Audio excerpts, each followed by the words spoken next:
Nigga, this crazy. So I just got off the phone with AKAI Professional, and they ruined the surprise for me, but you know, embargoes, NDAs, you already know what it is. AKAI Professional is collaborating with longtime competitor Native Instruments. Hell has officially frozen over. And man, this weather is reflecting it. God damn. So we're going to talk about what is new in 3.0, but first I'd like to just talk about what's new in terms of the collaboration with AKAI and Native Instruments, which I think is huge. So in 3.0 or whatnot, you would just hit new track, add a plugin, and the activation of the plugins work just like the MPC plugins. It's just in case you want to know. You would go ahead and pull up a plugin on your MPC of choice, and then we're just going to go and check out Analog Dreams. And once I pull up Analog Dreams, you'll see how everything works. You'll just hit this tab over here and it will pull up Analog Dreams.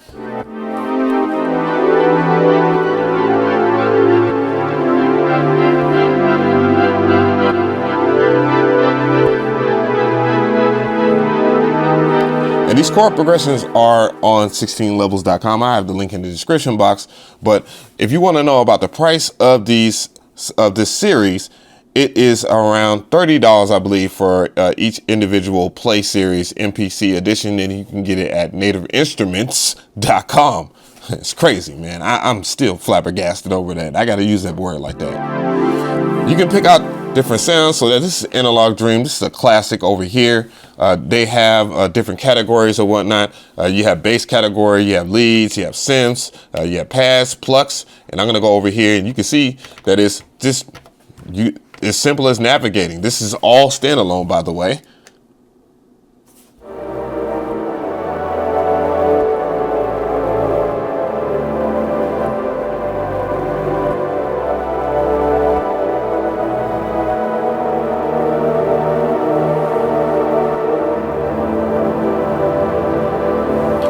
One more sound here. Check it out.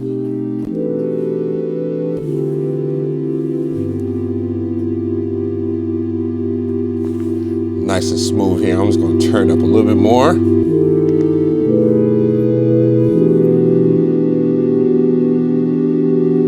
So when you get this plugin or whatnot, I don't know if I should call it a plugin. It is a part of the Play Series or whatnot, but it is an MPC plugin altogether.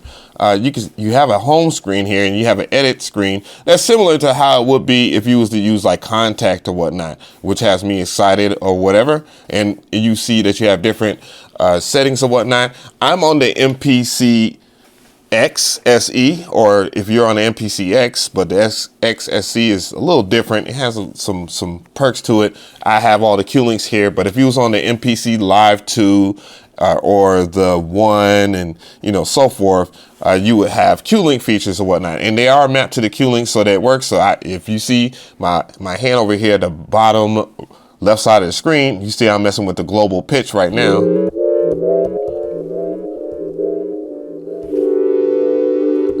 Global tune, the polyphony, you can play with legato and portamento and many other things that are on the screen right here via your cue links, making it a whole lot easier of a workflow.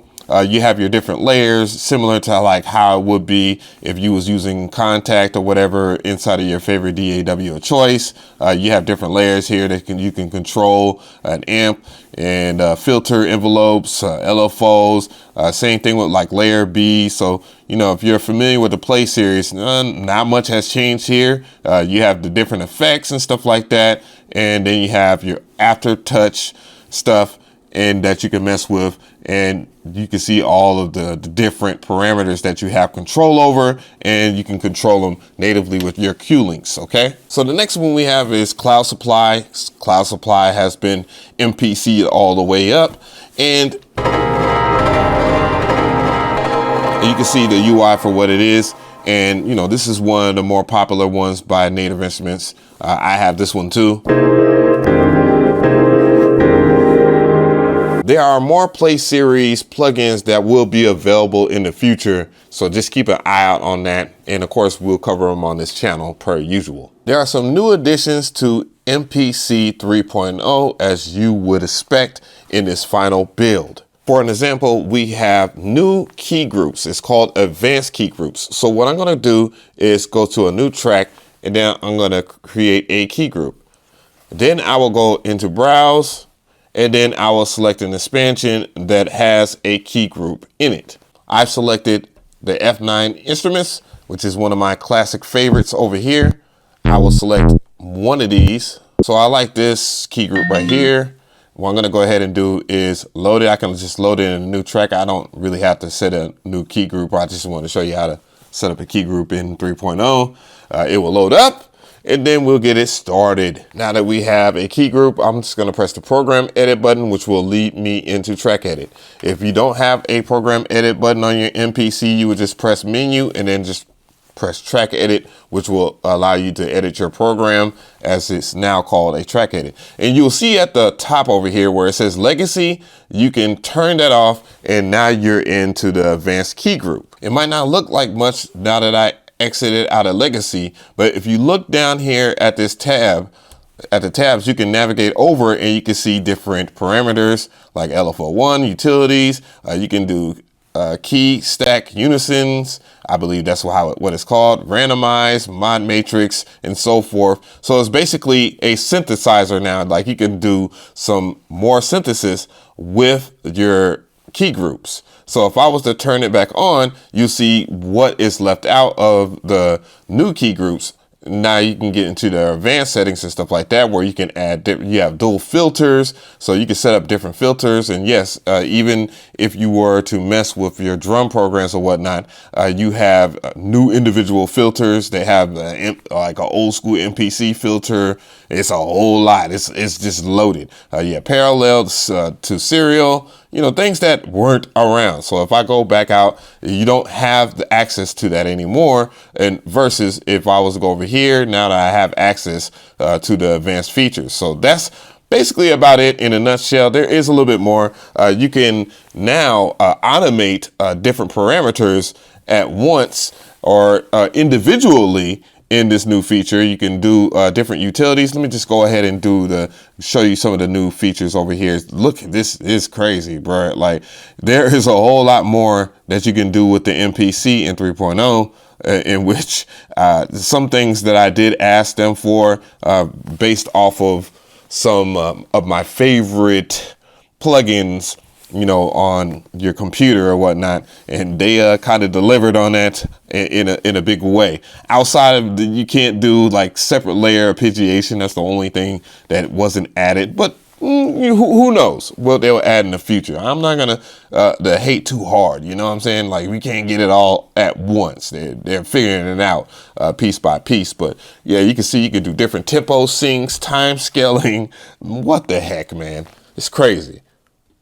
But what I really like about it is the key group stacks that you can do. You can add unison voices, harmonizers, all kinds of stuff, man. If you are into sound design, boy, does the MPC do that very well now. I mean, it did it well before, but it does it crazy now. And just having things where you can just randomize, because in 3.0, look at how many samples that you can add into a key group. And now that we have disk streaming, the sky's the limit. As long as you understand how disk streaming works, you'll be able to load stuff up and then have a little bit more flexibility without using so much resources within the CPU. Speaking of which, I might as well just go over here into main. I'll just pull up an expansion. Again, I'm going to go ahead and just do a new track, and we're going to go into a drum track because the drum tracks have changed yet again. There are some more things that you can do. Let's go ahead and pull up one of the expansions over here. I'll just pull up, let's go with my broski A-Rap Music, man. Big shout out to you, my brother. And I will just pull this up. I won't add it to a new track. I'll just add it to the existing track right now. Then I'll go to main, go to program, edit. You already know how I'm going to do right here. And I'll just choose layer 1. Of course, you have 8 layers. That's something that was already there within there. One of the things that you will notice is you could have different algorithm settings. And I don't know if it's unique per pad. Let's go ahead and on here, do Pro 10 on, yes, it is unique. So you can do repitch too, similar to like how Serato is. So you can have the sample in itself. So if you was to go up a semitone or whatnot, and let's select warp. All things considered, if it was warp or if this was a loop or something like that, let's see, we got a loop on this. Well, we don't have a loop on this, or do we? We do.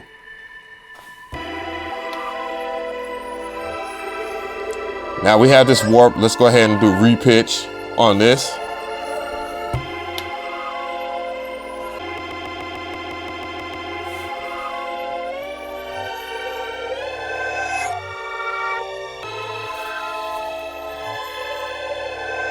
Wow. Yo, this is my first time playing with this, by the way, so I do apologize. You know, I as soon as I heard the news, I wanted to check it out. So, but yeah, so you have your algorithm changes and repitch, and you can set it individually per pad. A warp, is it warp per pad too? Yes, it is warp per pad too. Of course, that's always been that way, by the way. I don't know why I'm just acting like that's brand new.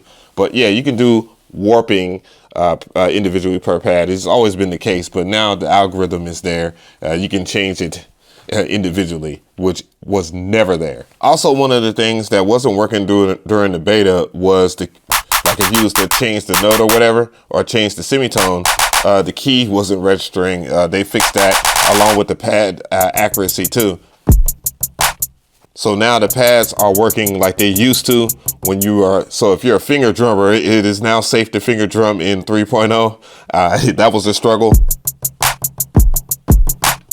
So now you're able to finger drum and everything is accurate. And as you can see, you have individual control. If you go in here, you can mess with different parameters and stuff like that. This is things that I've already talked about in my masterclass. And of course, I'm updating it because now we actually have the full final build. So I can actually talk about it in greater scale without having to worry if there's going to change anything. Of course, they will change stuff and I'll always talk about it. But I'm going to go over here into the envelopes and you see that there are different filter types now. More filter types. Look at this crap. Look at this. So you got different bands. And this is something that I highly requested.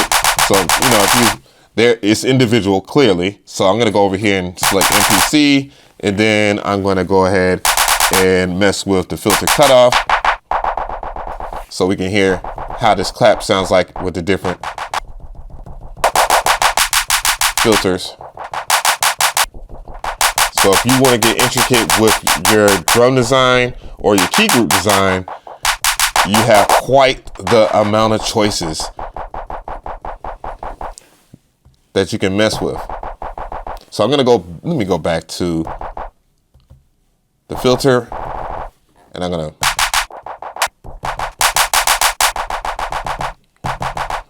mess with that.